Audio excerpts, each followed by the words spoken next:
हम बिस्मिल्लाहिर्रहमानिर्रहीम unit 6 classroom related problems. हम डिटेल में स्टडी करने लगे हैं यूनिट 6 क्लासरूम रिलेटेड प्रॉब्लम। इसमें हम क्या स्टडी करेंगे? चैप्टर का इंट्रोडक्शन, उसके बाद हम बिहेवियर प्रॉब्लम्स क्या होती हैं, उसके बाद हम सोशल प्रॉब्लम डिस्कस करेंगे, फिर क्रिमिनल बिहेवियर्स क्या है और फिजिकल एंड सेकेंडरी डिसेबिलिटीज क्या हैं। देन हम different forms of sensory and physical difficulties को स्टडी करेंगे। फिर हम फिजिकल डिफिकल्टी को स्टडी करेंगे, फिर स्पेसिफिक लर्निंग डिसेबिलिटी को स्टडी करेंगे। उसके बाद हम स्टडी करेंगे लैंग्वेज प्रोसेसिंग डिसऑर्डर एलपीडी, फिर अदर रिलेटेड डिसऑर्डर्स को स्टडी करेंगे। देन विजुअल इम्पेयरमेंट, फिर लर्निंग इम्पेयर हेयरिंग इम्पेयरमेंट, और फिर स्पीच डिसेबिलिटी को हम डिटेल में स्टडी करेंगे। हम स्टार्ट करते हैं क्लासरूम रिलेटेड प्रॉब्लम। इस चैप्टर को समझने के लिए जो इजी इसकी थ्योरी और कॉन्सेप्ट है वो ये समझ लें कि क्लासरूम रिलेटेड प्रॉब्लम से मतलब है कि जो भी क्लासरूम के अंदर आपको प्रॉब्लम्स आती हैं उन प्रॉब्लम्स को हमने किस तरह से अंडरस्टैंड करना है और उसको हम किस तरह से ओवरकम कर सकते हैं। Introduction. In a regular class, there are always some students who face problems during classroom teaching. For example, having cognitive, emotional or physical problems. Her class में स्टूडेंट्स को कोई ना कोई प्रॉब्लम होती है, जैसे किसी को कोग्निटिव इंटेलेक्चुअल मेंटल प्रॉब्लम्स होती है, किसी को इमोशनल प्रॉब्लम होती है, किसी को फिजिकल प्रॉब्लम होती है। A big challenge for a teacher in the classroom is to diagnose the need and accommodate such students in regular classroom. Challenge क्या होता है कि स्टूडेंट्स के लिए कि वो इन प्रॉब्लम्स को, इन ज़रूरियात को डायग्नोज करे और उसको अकोमोडेट करे, उसको सोल्व करे अपनी क्लास के अंदर रेगुलर बेसिस पे। The teacher must instruct and evaluate such students along with the normal students. वो क्या करे, इन स्टूडेंट्स को इस तरह से एवेल्युएट करे, इंस्ट्रक्ट करे कि वो इनको बाकी बच्चों की तरह ट्रीट करें और परमानेंटली इनको नॉर्मल स्टूडेंट की तरह ट्रीट करके हैंडल करें। अब हम प्रॉब्लम डिस्कस करने लगे हैं जिसमें पहले है बिहेवियर प्रॉब्लम्स। 4 पॉइंट है इस स्लाइड में। These problems often overwhelm teachers, particularly novices, and some consider them the most difficult aspects of a teacher daily work. इसमें क्या होता है, बिहेवियर जो जब बच्चे वगैरह शोर वगैरह कर रहे हैं तो उसको हमने किस तरह से ओवरवेलम करना है। Children who exhibit such behavior problems require extra attention on constant basis, which places stress on teachers and also slows the pace at which lessons are delivered and completed. The problem affects the whole class. No, behavior problems distract other students from learning and require teachers to spend precious instruction time on discipline and behavior management. Over half of teachers wish they could spend fewer schools day minutes on discipline. अब behaviour problem क्या है, इसमें major जो चीजें हमने cover करनी है classroom management और डिसिप्लिन। कि आपका अगर क्लास में क्लासरूम मैनेज नहीं हो रही, बच्चे शोर कर रहे हैं, नॉइस क्रिएट कर रहे हैं, तो उनकी वजह से जो बच्चे अटेंटिव हैं और वो क्लास लेना चाह रहे हैं और टाइम यूटिलाइज करना चाह रहे हैं आपका, वो भी डिस्टर्ब होते हैं और आप भी डिस्टर्ब होते हैं। तो हमने इसको कैसे ओवरकम करना है, हमने ज़्यादा टेंशन देनी है उन बच्चों को और उनको कंट्रोल करना है कि और उनके अंदर इंटरेस्ट डेवलप करना है कि वो आपके साथ अटैच हो और क्लास में शो ना करे और आप इजीली अपना लेक्चर डिलीवर करके आपके जो लर्निंग आउटकम्स है, लर्निंग ऑब्जेक्टिव्स, इंस्ट्रक्शन ऑब्जेक्टिव्स से फुलफिल कर सकें। कंटिन्यू। इसमें सेंसरी प्रोसेसिंग डिसऑर्डर आ जाता है बिहेवियर में, अग्रेसिव स्टूडेंट्स आ जाते हैं, इनअप्रोप्रिएट लैंग्वेज आ जाती है और इनअटेंटिव स्टूडेंट्स आए। ऐसे स्टूडेंट जिनको सेंसेस में कोई इशू होता है, जैसे हमारे 5 सेंसेस हैं, उनको कैसे सोल्व। अग्रेसिव स्टूडेंट ऐसे स्टूडेंट जिनको बहुत जल्दी गुस्सा आता है, उसको आप कैसे हैंडल करें। इनअप्रोप्रिएट लैंग्वेज ऐसे स्टूडेंट जो बहुत ही गैर मुनासिब लैंग्वेज यूज करते हैं, उनकी लैंग्वेज को आपने किस तरह कंट्रोल करना है। अग्रेसिव स्टूडेंट्स को आपने कंट्रोल करना है कि उनकी अग्रेसिवनेस कम हो। जो गैर मुनासिब जबान यूज करते हैं उनको कंट्रोल करके उनकी जबान को आपने क्या करना है, अप्रोप्रिएट लैंग्वेज में कन्वर्ट करना है। इनअटेंटिव स्टूडेंट जो टेंशन नहीं ले रहे होते उनको आपने अटेंटिव करना होता है। Social problems. Next, social problem experiences and research shows that a lot of the behaviors and struggles are observed on school ground first, not paying attention in the class. ये क्या एक्सपीरियंस हुआ और researcher ने show किया है कि बहुत सा बिहेवियर और स्ट्रगल्स ऐसे ऑब्जर्व किए जाते हैं कि ऑन स्कूल ग्राउंड फर्स्ट, जो बच्चे क्लास में कम और स्कूल के ग्राउंड में ज्यादा तवज्जो देते हैं। Social problem, not paying attention in the class, वो क्लास में कोई टेंशन नहीं लेते। डिफिकल्टी इन मेकिंग फ्रेंड्स, उनको दोस्त बनाने में बहुत ज्यादा मुश्किल होती है। डिसरप्टिव बिहेवियर इन क्लास, उनका बड़ा डिस्ट्रप्टिव सा क्लास में बिहेवियर होता है। रिपोर्ट्स ऑफ अग्रेसिवनेस और एंगर, या वो अग्रेसिव हो जाते हैं या उन्हें गुस्सा आ जाता है। फेलिंग ग्रेड्स, और वो फेल हो रहे होते हैं। उनकी सोशल प्रॉब्लम आपने किस तरह से रिमूव करनी है, क्लास में टेंशन इंक्रीज करनी है, उनके एक दूसरे के साथ ग्रुपिंग में दोस्त बनवाने हैं आपने, उनका बिहेवियर आपने अच्छा करना है, और उनका एगरनेस और एंगरनेस को आपने, अग्रेसिवनेस को कंट्रोल करवाना है, और उनकी जब तवज्जो होगी तो ऑटोमेटिकली उनकी परफॉर्मेंस और अचीवमेंट बेहतर होगी और वो फेल नहीं होंगे. Criminal behavior. The Oxford English Dictionary defines crime simply as an action or emotion omission which constitutes an offense and is punishable by law. ऐसी चीजें, ऐसा लॉ, ऐसी मिस्टेक बिहेवियर में जिसकी वजह से कानून उसकी सजा देता है, उसे हम क्रिमिनल एक्ट कहते हैं. The Oxford Dictionary of Sociology defines crime in a more complex way: an offense which goes beyond the personal and into the public sphere, breaking prohibitory rules or laws to which legitimate punishments or sanctions are attached and which requires the intervention of public authority. ऐसी चीजें जो public authorities के लिहाज से, जो कुछ rules and regulation जो आपको मना काम करने के लिए बाय लॉ, उसको जब आप ब्रेक करते हो तो वहां पे आपको या फाइन होता है या जुर्माना होता है या किसी भी तरह की आपको सजा दी जाती है. Physical and sensory disability. आपकी कल जो है डिसेबिलिटीज या सेंसरी जो आपके सेंसेस से रिलेट करती है डिसेबिलिटीज. 6 पॉइंट यहाँ पे हम डिस्कस करेंगे. Number one, the word disability covers a vast range of different things from mild to more severe impairments. बहुत छोटी सी फिजिकल और सेंसरी इफेक्ट भी हो सकता है और बहुत स्फेयर भी इसकी डिसेबिलिटी हो सकती है. People with the same disability may have different capability just like anyone else. एक ही डिसेबिलिटी, एक ही लेवल की डिफरेंट लोगों में होने से उनकी कैपेसिटी जो होती है वो हर बंदे की डिफरेंट होती है. Disability may exist from birth or be acquired later in life. ये पैदाइशी डिसेबिलिटी भी हो सकती है और बाद में भी लाइफ में, जिंदगी में आ सकती है. अ पर्सन में हैव वन और मोर डिसेबिलिटीज. एक बंदे को एक डिसेबिलिटी या उससे ज्यादा डिसेबिलिटी भी हो सकती है, और ऐसा भी है कि उसमें कोई डिसेबिलिटी ना हो. अ डिसेबिलिटी उसे नॉर्मल पर्सन बोलते हैं. डिसेबिलिटी में not always be apparent. For example, pulse or a brain injury from an accident. Disability may be severe in its impact on a person's life. जो डिसेबिलिटी वो बहुत ज़्यादा सफेयर भी हो सकती है और उसकी इम्पैक्ट उसकी लाइफ के मुताबिक डिपेंड करता है. Different forms of sensory and physical difficulties.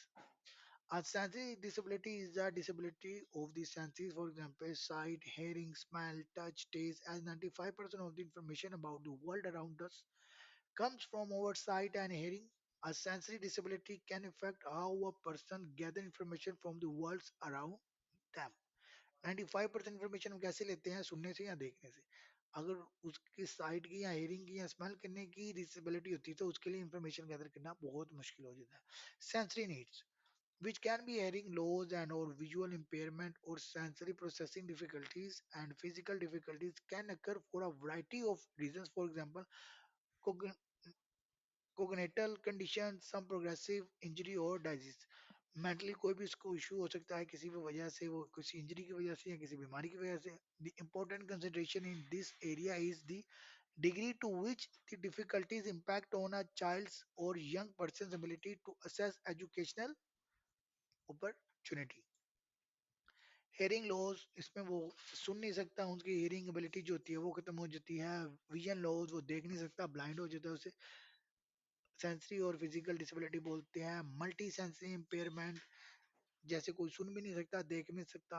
Different disabilities हो सकती है. सेंसरी प्रोसेसिंग डिफिकल्टीज, चीजों को देख सकता है, समझ सकता है, टच कर सकता, फील, लेकिन उसकी प्रोसेसिंग डिसेबिलिटी इतनी अच्छी नहीं होती नॉर्मल बंदे की निस्बत, कि उसको प्रोसेस करके वो चीजों को परसीव नहीं कर पाता और उस पर आउटपुट नहीं दे पाता. Physical difficulty. Physical and medical injury can be for a variety of reasons. For example, congenital conditions, some progressive injury or disease. ये डिफरेंट हो सकती है, डिपेंड करता है रीजंस पे और डिफिकल्टीज पे, कि मेंटल डिसेबिलिटी है या वैसे ही कोई पार्ट या कोई इंजरी है या कोई डिजीज है या कोई बीमारी है. A child with the physical difficulty may have a diagnose medical condition which affects them physically. There may be an undiagnosed condition where the child present with delayed development or impairment with their physical ability and or presentation. Specific learning disabilities, auditory processing disorder APD. APD is also known as central auditory processing disorder. It is a condition that adversely affects how sound that travels unimpeded through the air is processed or interpreted by the brain. Dyscalculia. It is a specific learning disability that affects a person's ability to understand numbers and learn math facts. Individuals with this type of learning disability may also have poor comprehension of math symbols, may struggle with memorizing and organizing numbers, have difficulty telling time, or have trouble with counting. इस disability में क्या होता है, maths से related जितनी भी चीजें वो हैंडल नहीं कर पाता, सिंबल्स को नहीं हैंडल कर पाता, नंबर्स को अंडरस्टैंड नहीं कर पाता, वो टाइम नहीं बता पाता, काउंटिंग नहीं कर सकता, इससे रिलेटेड उसकी कम्प्रीहेंशन बहुत ज्यादा पुअर होती है. Dysgraphia. It is a specific learning disability that affects a person's handwriting ability. Dysgraphia में क्या हैंडराइटिंग डिसेबिलिटी होती है एंड फाइन मोटर स्किल्स. वो चीज़ों को अच्छे तरीके से यूज नहीं कर पाता, ना मोबाइल को, ना लैपटॉप को, ना माउस को, ना पेंसिल को. Problems may include illegible handwriting, inconsistent spacing, poor spatial planning on paper, poor spelling, and difficulty composing writing as well as thinking and writing at the same time. Dyslexia. It is a specific learning disability that affects reading and related language based processing skills. इसमें क्या issue होता है, कौन सी disability होती है, उसे reading disability. The severity can differ in each individual but can affect reading fluency, decoding, reading comprehension, recall, writing, spelling, and sometimes speech, and can exist along with other related disorders. Language processing disorders. LPD. It is a specific type of auditory processing disorder in which there is difficulty attaching meaning to sound groups that form words, sentences, and stories. While an APD affects the interpretation of all sounds coming into the brain, LPD relates only to the processing of language. Non-verbal learning disabilities (NLD or NVLD).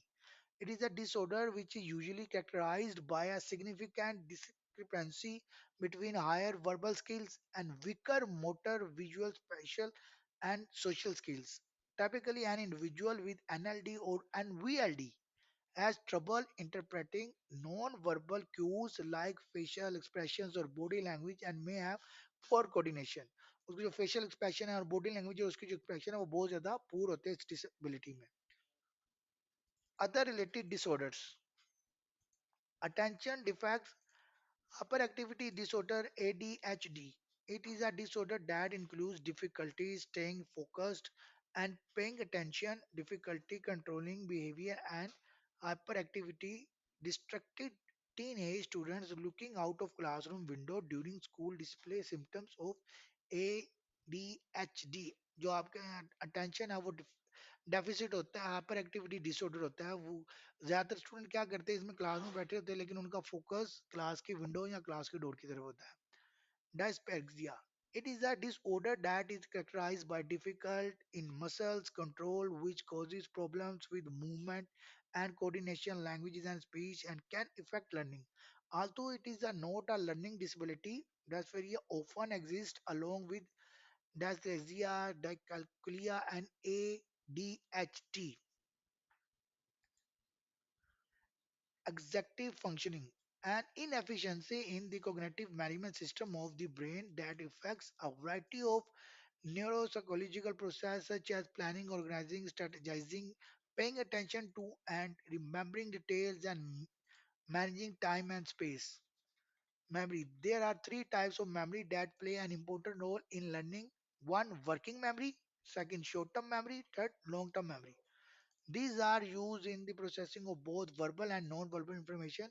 If there is deficit in any of these types of memory, the ability to store and retrieve information which is required to carry out tasks can be impaired.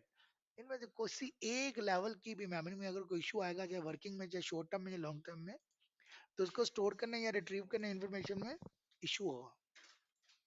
Visual impairment. The terms partially sighted, low vision, legally blind and totally blind are used in the educational context to describe students with visual impairment. These terms are defined as follows.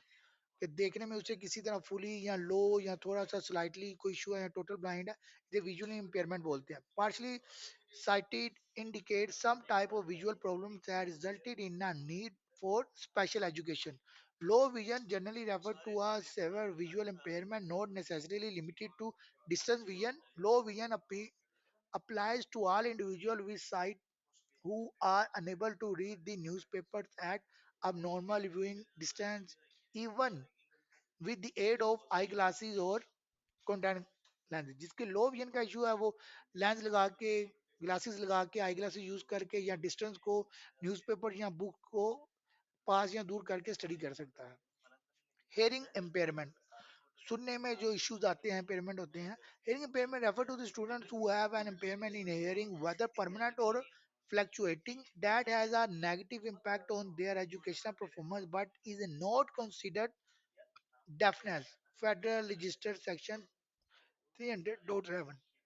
Hearing impairment may be present at birth and acquired at any time during a person's life.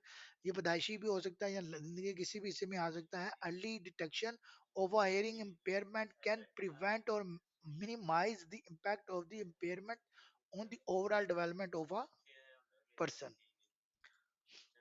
Last slide of nursing. Speech disability. Speech में disabilities में क्या articulation होती है, fluency issues आते हैं, voice का issues है या लैंग्वेज इश्यूज है.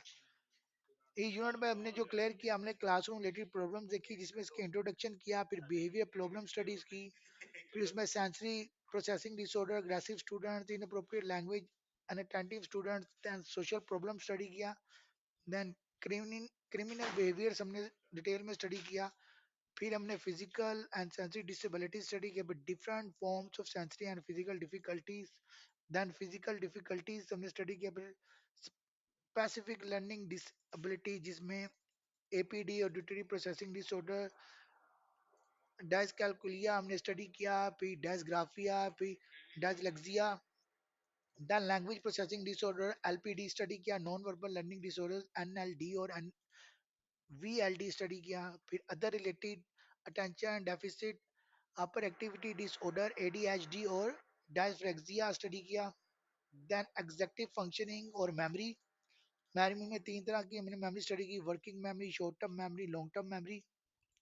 फिर विजुअल इम्पेयरमेंट स्टडी किया, फिर हेयरिंग इम्पेयरमेंट, लास्ट में हमने स्पीच डिसेबिलिटी.